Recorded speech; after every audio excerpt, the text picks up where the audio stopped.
어떤 시기가 부장보다 늦게 끼어나오나? 이걸 하나 알아서 대령하지 않아서 기어이 나라를 움직이네. 인턴 주제에 뭘 한다고 함부로 주둥아리를 놀려? 빨랑 안 튀어들어오고 뭐해 이 새끼야. 욕바지가 없으니까 네 위에 놈들이 욕먹고 있잖아. 죄송합니다. 너는 그냥 아무것도 하지 마. 이 종이 아까워. 어떡해 이거? 안녕하세요. 삶을 풍요롭게 하는 비폭력대화 안내자 손정연입니다. 앞서 보신 영상 어떠셨나요? 설마 요즘도 저런 사람이 있을까라는 생각을 하셨나요? 그런데 알게 모르게 우리 주변에는 아직도 저렇게 이야기하는 상사들이 가끔 있는 것 같습니다.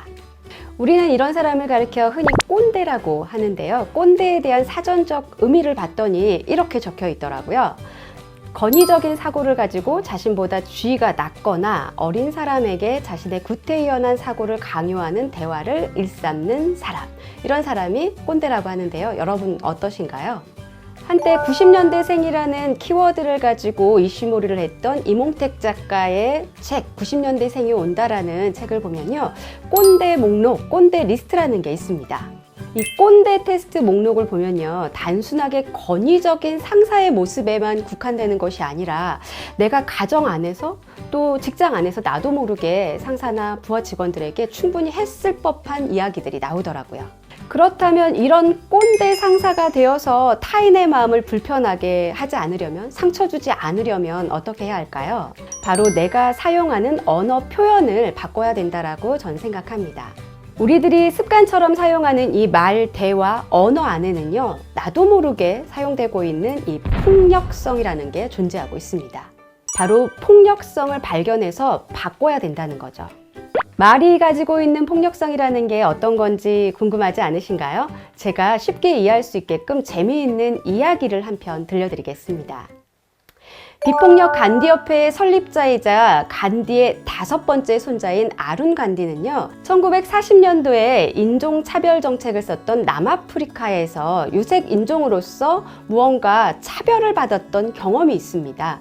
그때 그 고통에 휩싸였을 때 간디가 이 아룬 간디에게 해줬던 말이 있어요. 그 일화를 지금부터 소개해드리겠습니다. 아룬 간디는요, 10살 무렵에 백인 아이들로부터는 너무 검다고 엄청 맞았고요, 흑인 아이들에게는 너무 희다고 또 맞았다고 합니다. 자신을 때리는 친구들이 그 어린 나이에 너무 밉고 싫고 막 복수하고 싶었겠죠. 점점점 이 마음 안에, 어린아이의 마음 안에 이 폭력성이 점차 커지기 시작했습니다. 너무나 걱정이 되었던 아룬 간디의 부모님은요, 이 아들을 마하트마 간디에게 보내기로 결정을 합니다. 아룬 간디의 할아버지였던 마하트마 간디는 이 손자에게 과제를 하나 내줍니다. 하루 동안 쭉 일상을 살면서 지냈던, 이 경험했던 일들을 그날 저녁에 와서 분석해 보라는 거죠. 내가 했던 말들, 내가 경험했던 뭐 행동들, 누군가로부터 들었던 말들, 모든 것들을 말이죠. 그리고 그 분석한 것을 벽 한쪽에 나무 모양을 만들어 놓고요, 가지 위에 마치 그 잎사귀처럼 글로 써서 매달게 했답니다. 한쪽 벽에는 이 육체적인 폭력, 그러니까 누군가를 뭐 주먹으로 때렸다거나 발로 물건을 찼다거나 이런 육체적인 폭력과 관련된 것들을 글로 써서 나뭇가지처럼 턱턱 붙이게 했고요.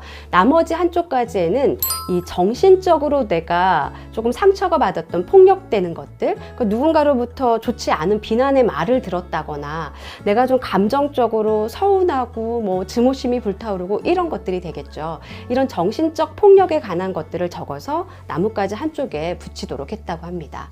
그리고 나서 한 달 후쯤 됐을까요? 아룬 간디가 벽을 딱 봤더니 이게 웬일이에요? 한쪽 벽이요, 정신적 폭력으로 썼던 이 글자들로 가득 찼다고 합니다. 이 모습을 본 이 마하트마 간디가 손자에게 이렇게 얘기해 줬다라고 해요. 우리가 경험하는 것들은 이 육체적 폭력보다는 정신적 폭력이 훨씬 더 많고 그것들이 사람을 훨씬 더 강악하게 만든다라고 얘기해 줬다고 합니다. 여러분은 마하트마 간디의 이야기에 동의하시나요? 저는 동의합니다. 정말 육체적 폭력보다는요, 정신적 폭력이 우리를 훨씬 더 피폐하게 만든다라고 저는 생각을 합니다. 쉽게 쉽게 이 정신적 폭력은요, 육체적 폭력의 연료와 같은 거라고 생각하시면 좋을 것 같아요. 우리가 용광로에 불을 막 지피더라도 연료가 있어야 되잖아요. 그런데 이 연료가 떨어지면 폭력, 그러니까 불이 나지 않죠. 그런데 육체적 폭력, 누군가를 때리고 부시고 하는 것들은 정신적으로 내가 충분히 피폐해졌을 때 행동으로 이어진다는 거죠. 아무리 괜찮은 사람, 나는 도덕적으로 괜찮아 라고 생각했던 사람들조차도 정신적인 스트레스를 너무 받으면 어느 순간 이 감정이 폭발적으로 격양되면서 누군가를 해치고 싶은 마음도 막 들잖아요. 그걸 이야기하는 겁니다. 그래서 사람이 폭력적으로 바뀌지 않으려면요, 이 정신적 폭력에 용광로에 불을 지폈던 연료를 멈추는 작업을 하셔야 됩니다. 이것은 우리가 일상에서 비폭력 대화를 사용하는 것이 얼마나 중요한지를 단적으로 보여주는 예시라고 말씀드릴 수 있을 것 같아요. 여러분이 앞으로 만나게 될 이 비폭력 대화가 지향하는 맥락과도 같은 부분입니다. 폭력적인 생각과 행동으로부터 자신을 지키고 변화시키는 것에 있어서 가장 중요한 것이 언어, 대화 방식이라고 하는 비폭력 대화는요, 미국의 평화운동가 마셜 로젠버그에 의해서 창시되었습니다. 관찰, 느낌, 욕구, 부탁이라고 하는 4단계의 모듈로 이루어져 있고요. 우선 이번 영상에서는 이 4단계의 모델에 대해서 간단하게 개념 정도만 소개해 드리려고 합니다. 첫 번째 관찰은 쉽게 한마디로 어떤 사람의 행동, 그 사람의 모습을 보고 꼬리표를 붙이지 말라는 겁니다. 인간은 본능적으로 어떤 사람의 행동, 말부터 언행을 보게 되면 내 주관적인 느낌을 가지고 이러이러한 사람이다 라고 정의 내리고 싶어 하잖아요. 그런데 그걸 하지 말라는 겁니다. 누군가를 평가하지 말라는 거죠. 우리 모두는 누군가에게 평가의 대상이 되는 걸 그닥 좋아하지 않잖아요.